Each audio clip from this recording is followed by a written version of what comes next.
Hello, thank you all for joining. We'll give it another minute or so to let our last few attendees hop on, and then we will kick things off.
All right, it looks like we have a pretty full house here, so we can go ahead and get started.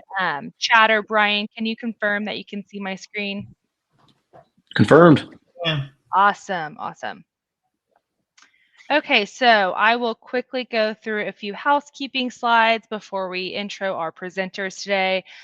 Please keep yourself on mute to reduce any background noise, but feel free to utilize the chat at any point. We'll be answering questions at the end and throughout the demo portion of the event. And then you will receive your gift card post-event, so please be on the lookout from an email from us just to confirm that you would like a gift card from Cabela's. So from there, I will pass it over to Brian. Thank you for that. Appreciate it, Kate. So yes, Brian Roy here from Critical Start. I'm a senior security consultant, team lead. Been in the cybersecurity space probably about 25 plus years or so now. Previous to that, I worked at another MDR provider, MSSP. So extensive, 20 plus years on the operational services side, security program consulting. So very excited about the opportunity to be delivering and presenting Hunting for Risk today for you guys. Chad? Good afternoon. Good afternoon. Thanks, Brian. Chad Scott, account executive with Guide Point Security. I'm located in the Indy-Yucky, it looks like right now, region of the world, Kentuckiana, if you will, burb of Louisville, Kentucky, covering Indiana and Kentucky. Thanks for the opportunity today and working with Critical Start. This is outstanding, and thanks for your participation all.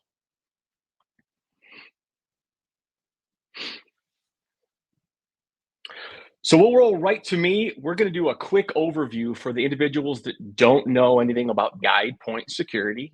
We're going to jump into this a little bit, and then we'll turn our attention back to Brian, the reason why you're here, and learning a little bit about Critical Start. But real quick, again, I'm Chad Scott, Client Director, Account Executive with Guide Point. From us, next slide, please. We're going to move into where we came from. 13 years ago, born out of the federal space in Virginia, and in 13 short years, moved from east to west across the country and amassing over 4,000 customers. And now, I believe, over 1,000 employees across the nation. Very fast start for a very incredible organization, cybersecurity only consulting firm. One of the reasons why we're so unique, each of those blue colored shades indicate a regional partnership model, essentially like a law firm where we have owned by an individual in each of the regions. Very unique and very beneficial for our customers. That we have a flat mentality to where we have local resources as well as needed new resources if a client so sees the need for that. Very unique and very advantageous for customers. Moving to the next slide, please, if you will. Our brag board. I'm not going to spend too much time on this, but in 13 short years, it's pretty incredible that we now work with half of the Fortune 20 companies across America, 40% of the Fortune 500. I wish we could show you some of these logos, but names have changed to protect the innocent. But I bet you can guess some of them. The largest restaurant chain in America, the second largest food and beverage company, 5 out of the top 5 aerospace and defense companies. So again, a lot of trust with GuidePoint Security, and we hold that trust very closely for us. So thank you. Next slide. Not only in the private space, but also in the public space where we were born, trusted by 50% of the cabinet level agencies. And again, a lot of familiar seals on that board right now. So thank you. And finally, the last slide, if you will. So again, if you don't know about kind of our model, there's 2 unique model sets for GuidePoint Security to talk about. Starting in the top left, a traditional value-added cybersecurity only reseller. Now, we partner with over 650 cybersecurity only vendors, 650. And those are the ones that we have vetted, that we are trained in, and that we understand. There are far more, but I can't imagine navigating that space as a customer. So that's why we're here to help you navigate it, to review, to compare, and to recommend best fit solutions. That's on the early stages. Moving to the right, not only can we recommend and help you navigate, but we can also help your customer implement, optimize inside of their environment, and overview of your current architecture to make sure all those solutions are meshing together in an optimal way. So that's our value-added reseller play. And then moving on down to our security consulting and services practice. Now, remember, moving back to that territory model, each of our security consulting services that you'll find in the bottom left are dedicated by each territory. Again, providing that, we'll go forward one more. Back to this grid. There we go. All right, thank you. So each of those consulting practices are dedicated in each territory. So you have AppSec, CloudSec, identity and access management, local resources for that personalized touch, for those personalized engineers inside of your backyard. I want to call the attention to some of the very busy consulting practices we have right now. Unfortunately, our incident response and threat intelligence, as always, is working overtime right now as the bad guys continue to make the world a little bit frustrating, but we got your back there. And also our GRC, our governance, risk, and compliance component of our security practices, obviously with the PCI, HIPAA, some gap assessments for you, but also for the new mandate that has come down from the DoD. Any organization that needs to work with the government has moved from a NIST practice and moved to the CMMC practice. That's got our organizations very busy. And if you need any additional help or advice with that, our GRC practice can help there. And finally, tying it all together, our as a service, our managed security service practices, where we can use some of those select vendors and provide managed security solutions on behalf of your organization. Think of it as almost as a staff augmentation or services to control and manage those specific vendors. And specific, we talk about MDR, EDR, VM network security. Of course, we have the premier MDR practice happening right now, and we do have the managed security services to help you manage Critical Start. And Critical Start is why we're here today. Thank you for the time and opportunity to speak on behalf of GuidePoint Security, but you're here to learn from Brian. So Brian, take it away, my friend. Yeah, Chad, thank you for that. I really greatly appreciate that overview from the GuidePoint side. And yeah, let's just dive right in. So what I have planned for you guys here today is actually, can you keep that first slide up for me? Thank you. What I have planned here for you today is an overview, right? As we talk about hunting for risk, cyber risk in particular, across your environment. And then also planned after that is a bit of a demo environment along with our combined Q&A, right? And kind of playing around a little bit with that and answering questions for you guys. So cyber risk, right? Simply put, right, it can be the loss, like whether it's financial, loss of customers, partners, et cetera, and the impact to an organization and its reputation from a security breach or an IT breach, or even failures of things like your systems, failures within your people, right? Clicking on a URL in a phishing email. So what are cyber risks for us? Where do these risks exist? How do we deal with cyber risk? These are the types of questions, and this topic in particular, that we have seen become increasingly more prevalent in the security space. We see an increased need and interest around cyber risk support, as an example. There are many reasons that are driving this. Like maybe organizations had a compelling event, some sort of breach or incident. Cyber insurance, right? Being able to qualify for cyber insurance and meeting the requirements there. Company policy and more, right? This seems to be kind of the trend to really adapt more within the cybersecurity space. And so within organizations, there's this deeper questioning of set of questions being asked about, security teams and CISOs and directors, right? Where do you see the highest risk across your organization's security program? Do you have identified cybersecurity gaps? Do we currently, have a means to assess this risk, or how do we plan to establish this, right? How do we stack up as well to others in assessing our risk? You don't want to be behind the curve, right? If there's a particular industry vertical you're in that's being targeted, or do we, or should we adhere to a particular cyber risk compliance or controls framework, right? So all I can say is, well, don't fear risk. Manage it, right? And so as we dive further into cyber risk, what are some of these common pressures and challenges related to cyber risk, and how may you all be experiencing this within your organization? So next slide, please.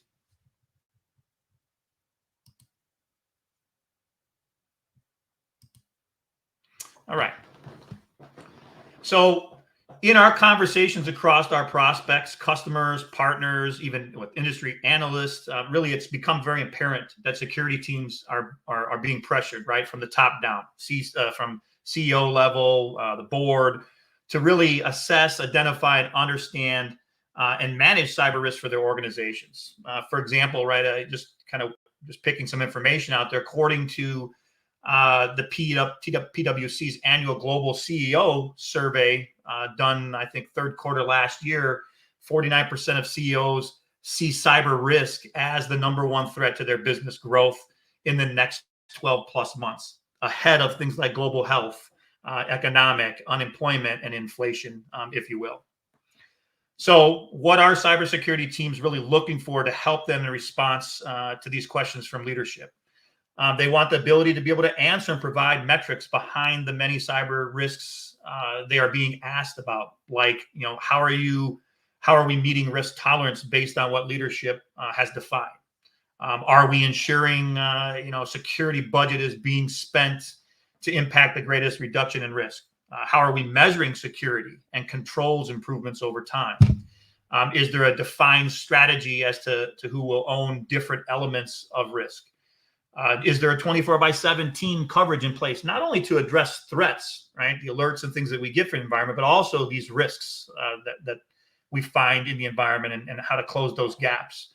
And then also, do we have precise and timely incident response and management plans to recover and minimize that impact, right? And so again, these are the types of questions, as an example, that are being asked, and things that the organization, CISOs, security teams, directors, and things are trying to answer for their leadership. Next slide, please. And so while the security teams that we speak to want many of these things and be able to answer these questions and drive those metrics around cyber risk, it's incredibly difficult, right, to identify, measure, and act on cyber risk. There are a lot of reasons for this. They may lack the ability to get a holistic view of cyber risk across all elements of their security program, right, and be able to effectively report on that. Without this view, there's a gap to effectively be able to benchmark against industry peers, to also benchmark and get a sense of how you compare to others across across your organization, but also how you evolve yourself from one assessment to the other, and as you continue to grow your security program and enhance your security posture. Further to this, without this proper visibility, there's no way for you to obtain, say, a risk-ranked view or list of actions or projects that will basically make the most impact to reducing that risk in your organization. So many of these organizations don't have also the people to treat risks as threats and deal with those risks in a timely manner. And then one that you all may be very familiar with, we get a lot, is that organizations, they don't have enough resources to really focus on areas of risk reduction, in addition to what they're already being overwhelmed with, right, from security alerts and other related security and IT projects that they're trying to handle in the environment. Next slide, please. And so just to kind of to further highlight all of, actually, looks like you skipped a slide, but just real quickly to further highlight all of these cyber risk pressures and challenges, some recent market analysis is really outlining the need for more expansive cyber risk awareness, right? So, for example, with the most recently released Gartner MDR market report on back in, I think, Q3 as well of 2023, it really outlines that the view from Gartner's perspective and the future of MDR is now going beyond that reactive threat-based security and into more of a proactive areas of security, which includes things like exposure awareness and cybersecurity validation. And really to highlight on one of these, right, cybersecurity validation is includes understanding your tools, the controls that are, that of those tools and that they're configured properly, the ability to continuously monitor them and to have the process to respond to things that are failing. For example, hey, I've lost visibility from one of my security controls, or one of my security controls is misconfigured, right, as an example. So with that, as I go forward here, the future is really now, right? If you want to go to the next slide, please, for me.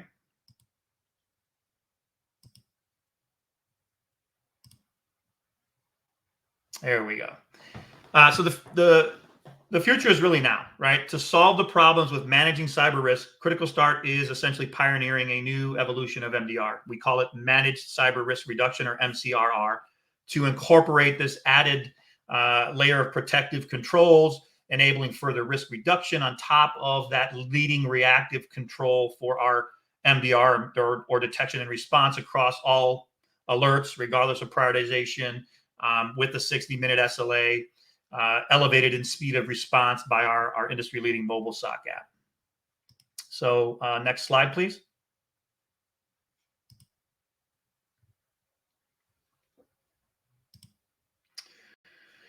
All right, so managed cyber risk reduction is designed to really go, again, beyond detection and response. It really touches based on the 5 functions of NIST.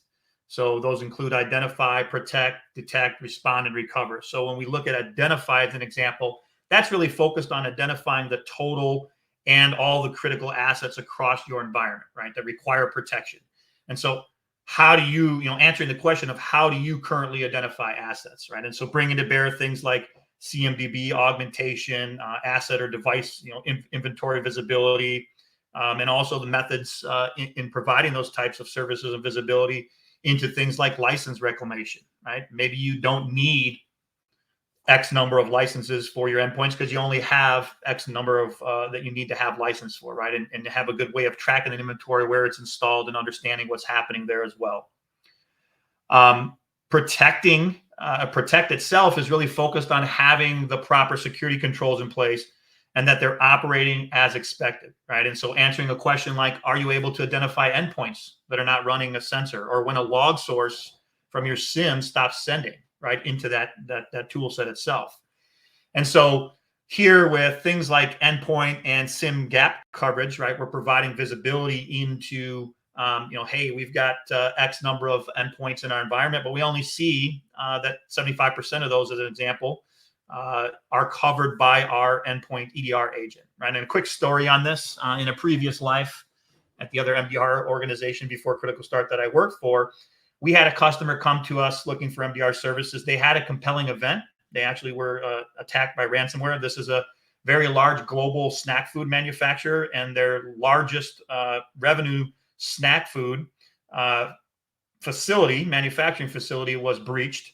And it came to be that the breach happened on a IT device, a Windows server that had tie into their OT within that manufacturing facility to help operationalize and control the OT equipment and those types of things. But they didn't have visibility into the fact that that particular device ended up having its endpoint protection, or EDR tool, removed by a threat actor. And then that was the gateway in through that and into the OT device, basically ransomware across their environment, taking down all of the devices within that manufacturing plant for a total of 8 days, costing that that company over $800 million in lost revenue for that snack product, I should say.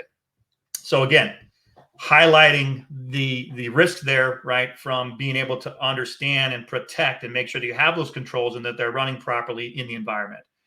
Also, things like recommending mitigations to prevent alerts and threats from happening at all, based off of MITRE mitigations. Also, asking yourself the question, right, in your environment with your vulnerability management program, how effective are you staying current with patching of vulnerabilities, right? So we bring to bear as part of that help with prioritizing down that mountain of vulnerabilities for organizations, our customers, helping them make those decisions for the most impact in their environment and help reduce that risk. Essentially bringing threat intelligence to bear on top of those vulnerabilities so that they understand these are the ones that we need to focus on first. These are weaponized, they've been operationalized, they're being targeted, they're focused in our industry vertical. We need to focus on patching those first. Then, of course, you've got detect and respond, which is really kind of, as the name states, detecting threats and risks and responding to these. This is critically important and a cornerstone to reducing risk. It's probably the most significant ROI as far as cyber risk is concerned. We continue to be a leader with this from a reactive control perspective in our MDR service offering. So that remains a cornerstone. And we're, again, adding these proactive capabilities around that. And then, of course, recover, right? Focused on the ability to recover back to normal operations in the event of a business disruption. So reactive and proactive IR services and monitoring endpoint backup monitoring. So understanding where you have backup software as an example installed so you can recover from that and showing you where you have those gaps as part of that asset inventory and visibility, security controls, adjustments, and optimization. So again, a lot of this stuff GuidePoint in our partnership will help with as well. And we support them and have the abilities and the bench to provide across this recover piece of the NIST CSF framework. So finally, in the center, you can also see MCRR allows for the ability to assess your risk and continuously reassess and compare it as you make improvements, right, to the past assessments and to industry peers, right, along with allowing you to satisfy any type of compliance and controls framework alignment that you might have. With MCRR, in summary, you now have greater visibility into managing your cyber risk. You gain the understanding around where the impacts of security investments you are making are going and to ensure that they have the largest risk reduction for dollar spent. You're extending your SOC team to not only just handle security type analysis, but also risk personnel, right, at your side 24/7. And then you can confidently demonstrate and measure your security program improvements, again, over time and how you mature your overall security posture. Next slide, please. And if you want to go ahead and expand this one all the way out for me, Kate, I would appreciate that. All right, so now you can also further answer the question, how can I measure my cybersecurity maturity, right? So following CMMI, there is visibility into how your program matures at each stage of the NIST CSF framework and allows for peer benchmarking, again, as we mentioned, to ensure you're staying at or above the standard for your industry.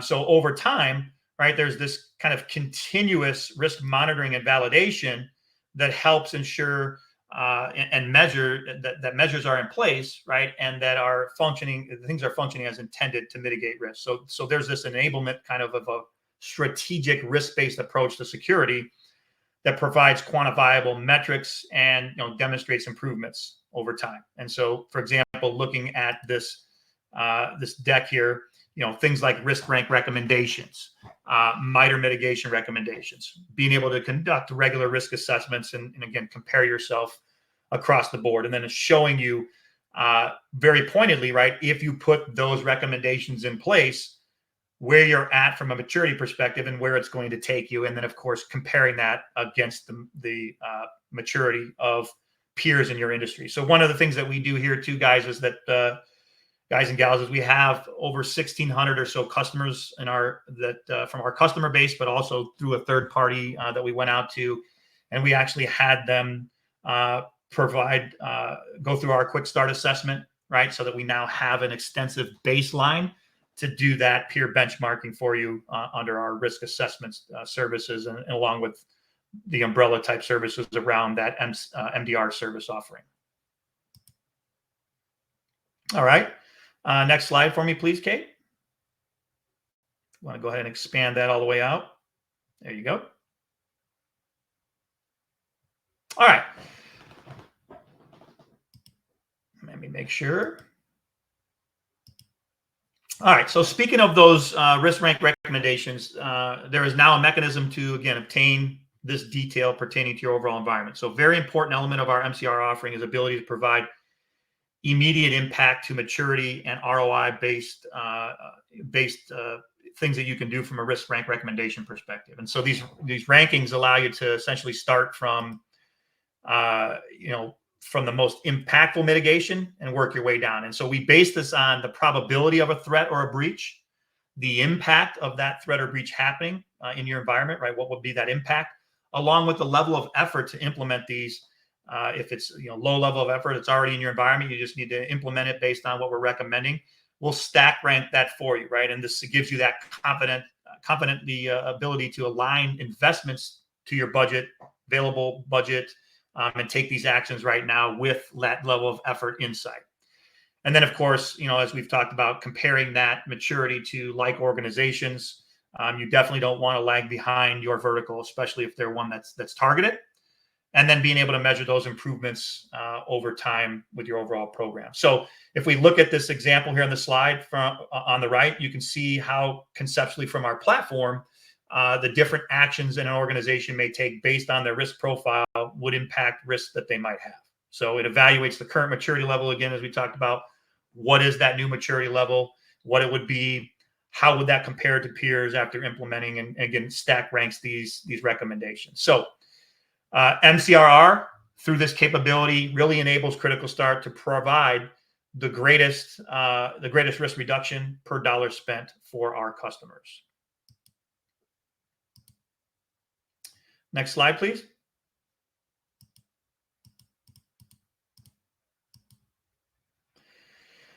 So how does this kind of all come together, from a MCRR perspective? How does our platform and our process work? So if you look at the left-hand side, through our MCR services, different asset data sources, vulnerability scanning tools, endpoint, XDR, SIEM, cloud, can all be integrated into our platform.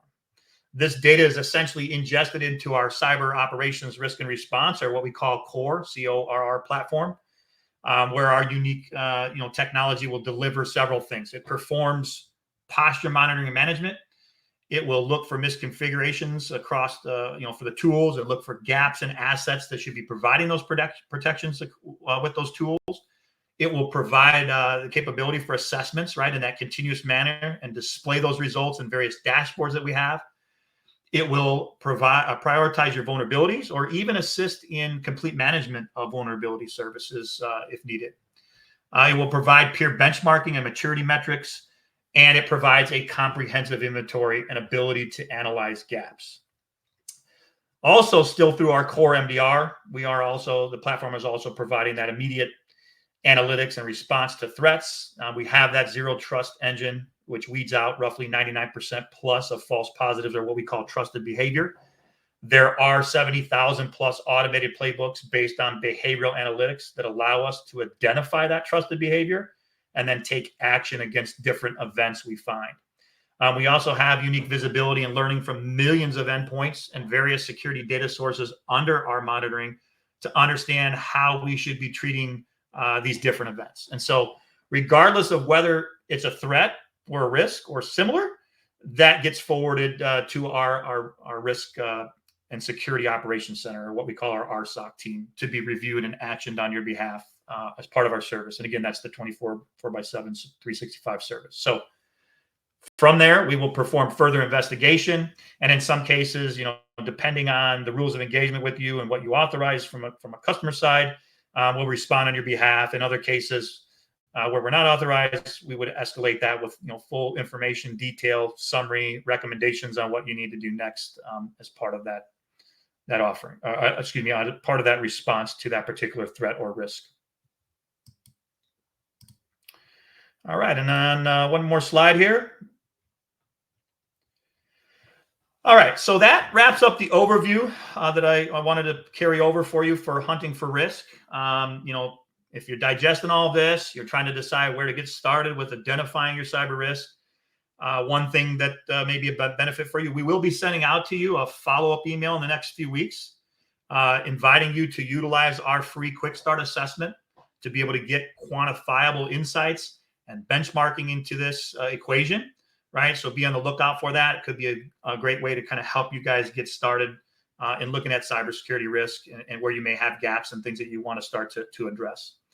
I'm going to now actually shift over to the live demo of the MCRR platform and services. And additionally, while we're doing that and during that session, I'm going to go ahead and open it up for questions. So while I do that, feel free to go ahead and start jumping in with any questions that you have.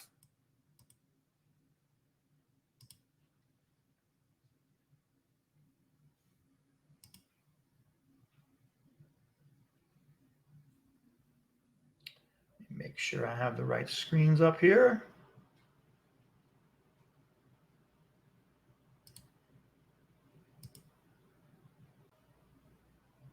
All right. Can everyone see the cyber risk dashboard that I have on the screen? Yep, we can see it. Okay. Any questions so far, Kate? None so far, but yeah, feel free to drop any in the Q&A. Oh, we do actually have one. Sorry, Brian. Go ahead. Yep. Okay. So from a risk assessment process, what is the first area that would be best to gain valuable insight to where an organization is in their cybersecurity posture? Yeah, great question. So again, we talked about what we're doing around MCRR, having a risk assessment capability, right? And so I'm just going to kind of dive into that as a starter point here. Whether you're working with, Chad or your GuidePoint team and GuidePoint rep, they may be helping you with assessments, things like NIST CSF. Maybe you're getting into NIST CSF version 1.1 here, you can see, or you're doing something around CIS, critical security controls, right? Whatever you decide as an organization that you're going to kind of align with from a controls perspective. We have the ability from a templated perspective here to work with you all to use these. For example, if I look at just walking through a NIST assessment of this nature, and actually, let me just cancel out of this. I've already got one of these up. I can just quickly show you what one of these looks like. So you can see here, right, we have all of the different sections and questions and stuff from a NIST 1.1 version, right? And so these templates are built out.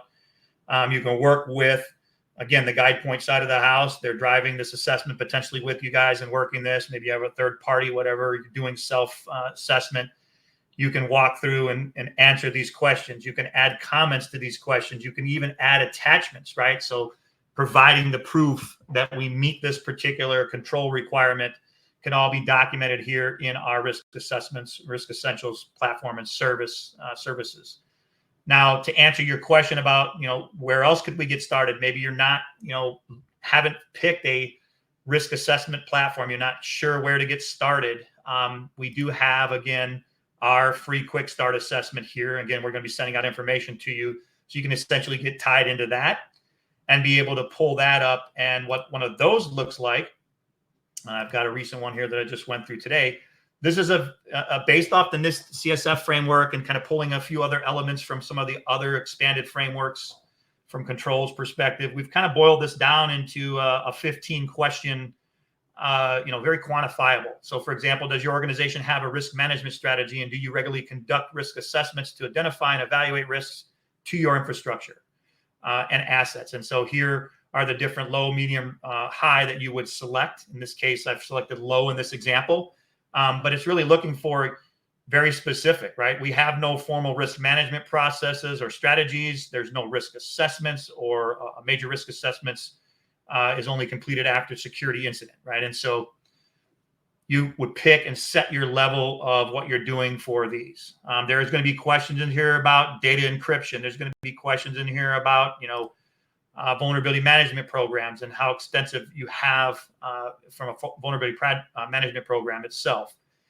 And so if I close out of this, what this will do is then these will deliver to you reports and findings based on this assessment. And so, for example, one of these would be this quick start assessment that I've now boiled down into a PDF.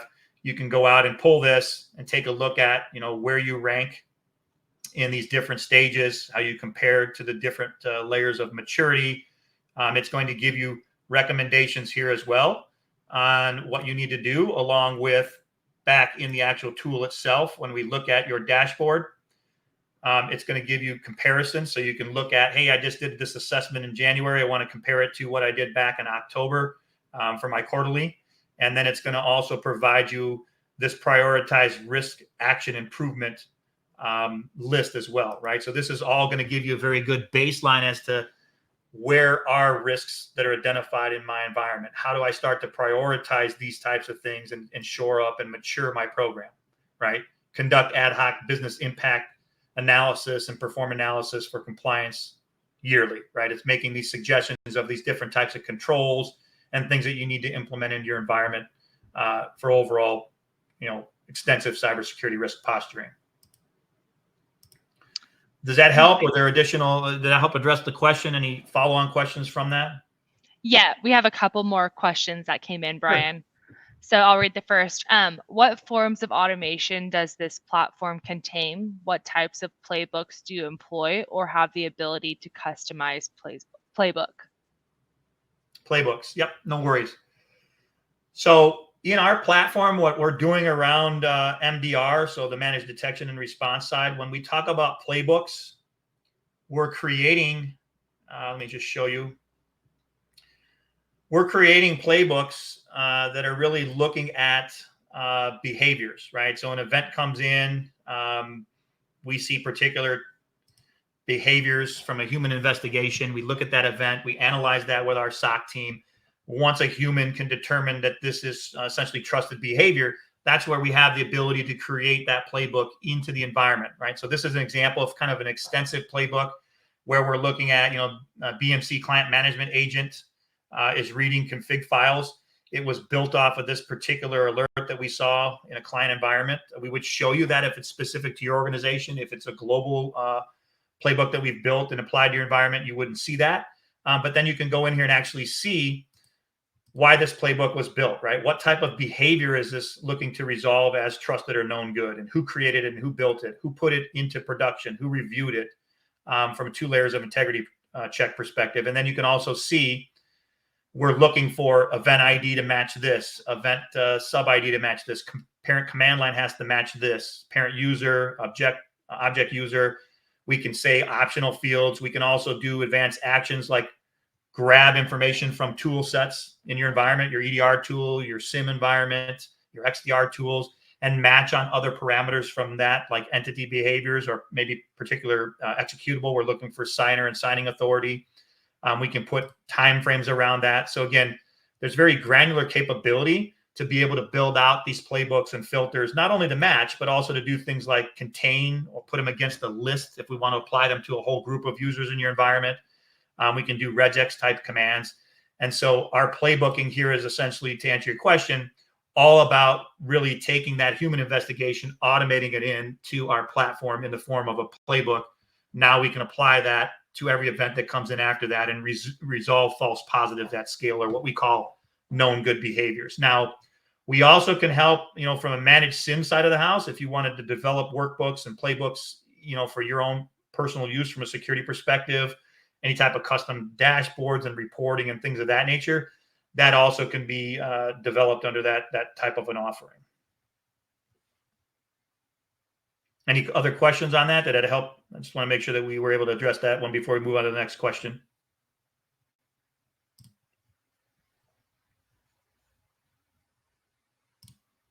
Okay. And you said there was maybe one more? Yep. Yep. He said, yep, that helped. Thank you. Okay. Yes. Just scrolling up through this. Okay. As part of Quick Start using NIST, does this also have the ability to incorporate CCPA regulatory controls? That's a great question. I'll have to actually I don't know. I'll have to write that down and take a look at if that's included or not. Okay, and then next question, how would this platform accommodate MSSP with multi-tenancy requirements? Yeah, great question. So our platform fully supports multi-tenancy. So right here at the top, if you can see what I'm looking at, if I go into manage detection and response, I'm looking at our multi-product demo environment, right? That's bringing in integrations from all the different product sets that we support. So if I look at this hierarchy view, for example, maybe I just go down here to Microsoft, our Microsoft demo environment. Consider this kind of as the parent. And then we've got, Azure Sentinel, Microsoft 365 Defender, Windows Defender, different integrations, other tenants, child tenants or child organizations that would feed into this. So this could also, instead of this structure, it could be, hey, this is the name of the top layer of the organization, our full security team. And then maybe we have different other entities like, business organizational unit A, B, and C, or company A, B, and C. So we can separate that stuff out and keep the data, the alerts, and the resource and their visibility to these individual child organizations, and then also give that overall parent ability to roll through and see everything as well, or just select each one if they want to go into those organizations separately.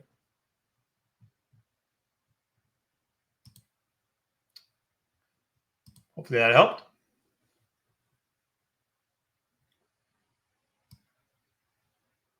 All right. Any other questions?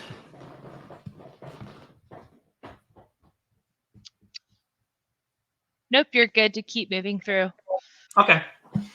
So where I wanted to, I know we kind of hit on the risk assessments piece and what that's all about, the ability to run assessments, the different templates, different type assessments, get started with our quick start assessment, which is free, compare and contrast, all that good stuff. You can also import these material into this, past assessments and those types of things. You have that capability. Following that cyber risk dashboard, right? That roll up of across the different services. You're subscribing to our MDR service, and maybe you've got our base endpoint gap analysis that comes with that. Our base SIM gap analysis that comes with that. Some of these other things, but risk assessment, quick start assessment. If you add on Risk Essentials or any type of our extended asset visibility, right? All of that stuff will roll up depending on those services into your overall cyber risk dashboard. So right here to the right, you're going to see manage detection and response. Right, that core piece, we're bubbling up. Hey, you've got 16 critical assets in the environment with alerts, right? So giving some of that visibility. You can also see that broken down further here in the managed detection and response dashboard. So what that might look like for an individual user that logs in, they might see something like this, where they've got 3 assigned to them and 9 total. And they get a perspective across the MITRE ATT&CK matrix where alerts are open. So this is all about situational awareness and helping you kind of drive as an analyst, when you log in, where you want to focus, right? Whether it be on MITRE, hey, these are command and control very far along in the MITRE ATT&CK matrix. I want to start with those, or I've got these 3 here that are critical assets that I need to focus on. So it gives you that situational awareness there. Of course, you're going to see your risk assessments. You're going to see endpoint gap analysis, right? So this is the ability to you can bring in your vulnerability scanning source, your Azure Active Directory, your Intune, and then your endpoint tool, whether it be Microsoft Defender, CrowdStrike, whatever we support. Those 3 or 4 kind of core basic data sources can be brought into our base MDR service. And when we would do endpoint gap analysis with that, right, we would take all those sources and determine what are we seeing based on host names, IPs, and apply that to the EDR tool set and look for those EDR devices that are not running the EDR tool that should be, right? Hey, I got this Windows server that's been identified by your vulnerability in Azure AD data, but it doesn't show that it has an endpoint agent installed on it, right? And so this is where we can provide that number of, hey, you got 438 hosts of your 3,674 that are missing your endpoint agent. Go out and get that installed, right? You have a visibility gap in the environment. In addition to that, with our managed SIM or MDR for SIM type services here, we're also going to be looking at the data source, zero log, and health and performance of those connections, right? So across those different SIM platforms, we'll be able to say, hey, for example, here, right here with this Splunk, we basically have an unhealthy Palo Alto firewall data source stream that's coming in. Either it's down or we've lost a percentage of it. We have 0 logs, or we have 50% loss. It's impacting X number of detections. We're going to bubble that up, alert on that, and make sure that we work that with you guys to get that fixed, right? Because we want to make sure that those firewall logs are being ingested and firing those alerts appropriately in the environment. So those are some of the benefits that you get there. Of course, I mentioned we're going to rank these, right? So you get that risk rank reduction and recommendations in your cyber risk dashboard to show you where you can make improvements to your cyber security posture, reducing your risk. So for example, here you see here's a high probability of breach and high impact of that breach, but low effort to implement, right? So implement prevention policies on your endpoint security tools. We don't see those in place. You should put those in place. With our different services, for example, asset visibility, right? We're seeing, hey, deploy endpoint security on your tier 1 hosts that are missing endpoints, right? Back here, we see 438 that are missing. That's been bubbled up, ranked 3rd because that's a high probability of a breach, high impact, but low effort, right? The low effort is you already have the tool installed, you already licensed for it, enable it on those particular endpoints. And so again, across our services, we're even pulling from, if you're using the risk assessments module for Quick Start or for added, other NIST or CIS, we're going to pull those recommendations in here as well to stack rank this for you. We also, guys, have a great view across the MITRE ATT&CK matrix. All of the detections that we put above and beyond out of the box with our service, right? You get the benefit of our cyber threat intelligence team. We're adding tons of added detection capability above your out-of-the-box tool capability. We show you that in your products tab, so you can see that. We map that to the MITRE ATT&CK matrix. And then again, we're mapping visibility across the providing value dashboards of where are alerts open based on MITRE TTPs and what stage, where are they closed? So you can see that they're being closed at the earliest stages on the left-hand side. Where are your protections? Where do you have those detections in each of those TTPs, and how much percentage of each of those MITRE ATT&CK matrix frameworks are covered? But we're also, with that visibility, able to tag that back to where are we also seeing alerts that are firing in the environment, and how do those tie back to the different TTPs? And within those TTPs, what are the mitigations from MITRE that can be taken to prevent those alerts from firing, from that risk from even being a factor in the environment at all, right? And so this view will give you insights into what some of those mitigations are, how many unique alerts, obviously it says 0 here in the demo environment, but it'll show how many unique alerts have fired and that would be resolved by that particular mitigation, and what that mitigation is, so that you can now go out and start to implement some of those as well in your environment. And then the last thing I kind of wanted to tie back into from a managed cyber risk and reduction perspective is that asset visibility capability, right? So not only are we doing endpoint gap analysis, kind of that core piece that is part of our standard MDR service offering, you also can add in our asset visibility module as well. And now again, based on that identify of the NIST CSF, that stage that we talked about in that circle slide in the presentation, you now have the ability to now start to do asset inventory, automate, kind of your CMDB, the days of tracking this stuff on a spreadsheet or having different applications that are spread between different departments, right? You can potentially centralize this by being able to bring in your host discovery type data. Again, Entra ID or Azure AD, Tenable, your different endpoints. We also have other integrations that we're building across the board. Other asset data sources, other vulnerability management, backup software, all of those types of things can be very easily added with this module by just clicking add technology here. And then you can go out and select that technology, configure it.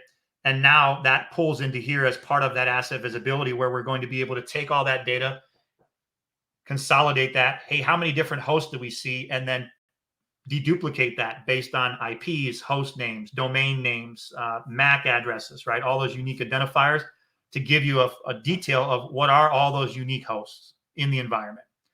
And then when you go to your host tab, you now can start to look at that stuff. What is the OS distribution?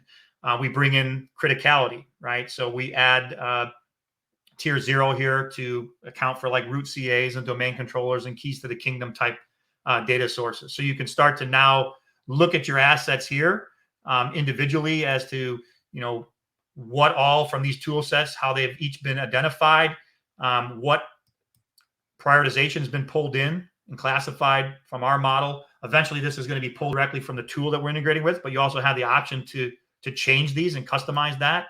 And then, of course, up here, you can start to do things like searches and filters, where we have gaps. A great example I talked about here in the recover stage is you now could go ahead and say, hey, show me all of the servers in the environment where I have backup software installed, right? And be able to compare and contrast that against the critical server list of what should have backup software installed and what might not, right? So that you can close that gap and make sure that if there is a ransomware attack, you have the ability to recover from those backups, as an example. So a lot of great functionality here to be able to compare assets, use it for your CMD, do CMDB type, reporting and inventory tracking and those types of things in the environment. Questions so far? Yep, we had another question come through, Brian. So as part of the remediation process, can you add an automation install security agents when the endpoint has been detected as missing it? So can we automate actually installing that agent for you guys? That's an interesting question.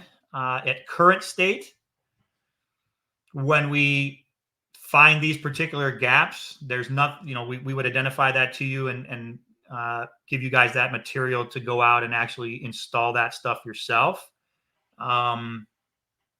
We are developing other cross-platform type capabilities from a response perspective. So right now, we're kind of limited in the tools that we integrate with. So we can do host isolation, run AV scans if the tool has the ability to disrupt processes and kill processes, and rollbacks and quarantines. Some of our XDR integrations, we can disable user accounts and revoke tokens and pull phishing emails.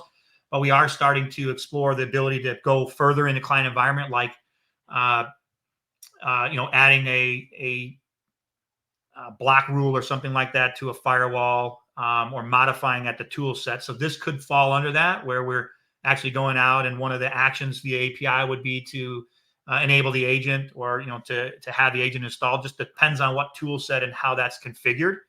But it actually has to run an agent where you have to touch it and, for example, push an MSI package down and make it run. But that is something that we could potentially look at. We don't currently have that as a capability at this juncture, no. And then expanding on that question, can this isolate a machine if a critical event occurs? Yes, we will. So our MDR service, we can isolate machines. That is done by our security analysts, right? So if we are investigating a threat, we get an alert. It's tied to a particular machine. We determine that it's a threat in the environment. You've authorized us from a rules of engagement perspective. That's all set up as part of the onboarding and the ongoing adaptability to your business and how you operate and grow. But we can take response actions to those devices. We can, in some cases, there's capability even through the endpoint agent, again, to do rollbacks and quarantines, kill processes. We can go, because we have co-management access, we can actually go in. So for example, Cortex XDR Palo Alto causality card, we can go in and ban a hash. That's part of our capabilities as an analyst. So yes, we can do host isolation to protect you guys. And again, that's dictated by what you authorize us to do.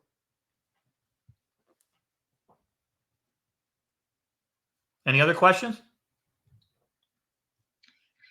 There's no other questions in the Q&A, but there are a couple comments in the chat. Brian, if you want to take a look at the bottom of the chain. Let's see if I can find that. Chat.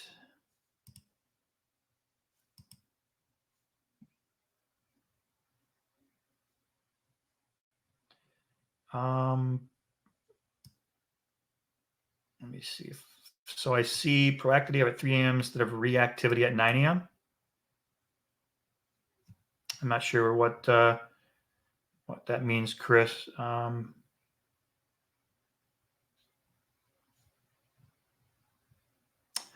You might be, I don't know if you're asking about being able to respond at like 3 a.m., right? Okay, I see Chris. Yep, just jumping on that. So let me just show you something here real quick. I'm going to stop my share. If I can, stop sharing here. And then I'm also going to share a screen for you.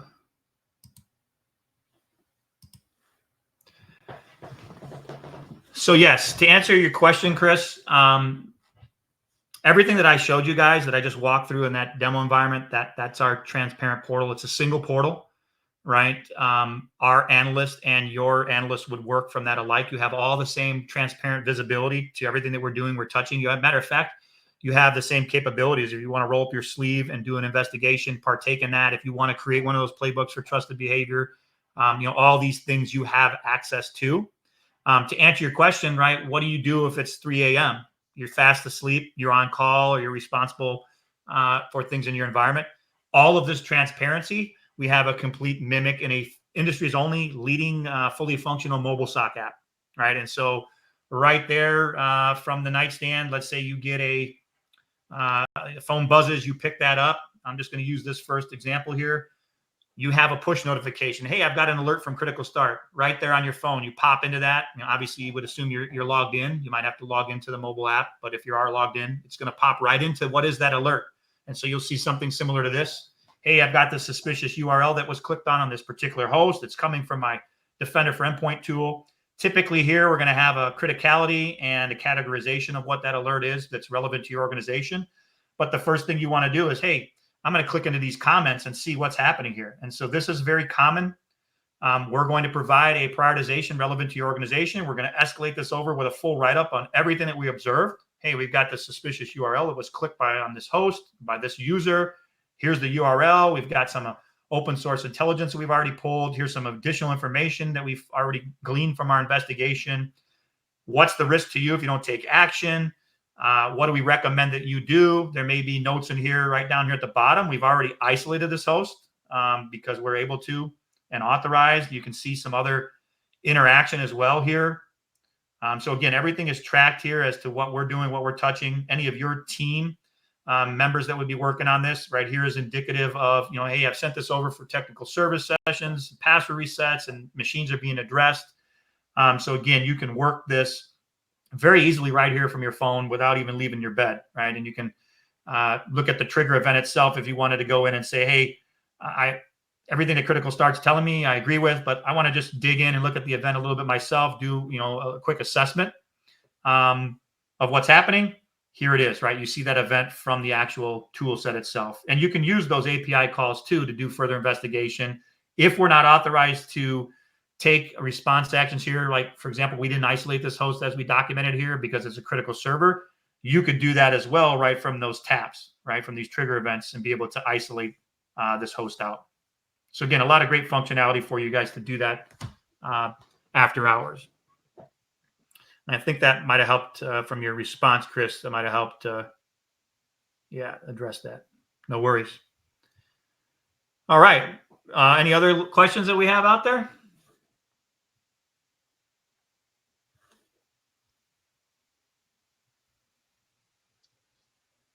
No further questions, and we are about at time. So if you have any final comments, Brian or Chad, we can wrap this up. I don't. I just want to say thank you to everybody. I mean, I know you guys are taking time out of your busy days. So thank you for joining our webinar and spending an hour with us and listening to what we do and how we can help you hunt for risks in your environment. Greatly appreciate it. Yeah, thank you all. Brian, great job. Great job. Thank you. Likewise, Chad. All right. Thanks, everyone. Have a great rest of your day. All righty. Take care.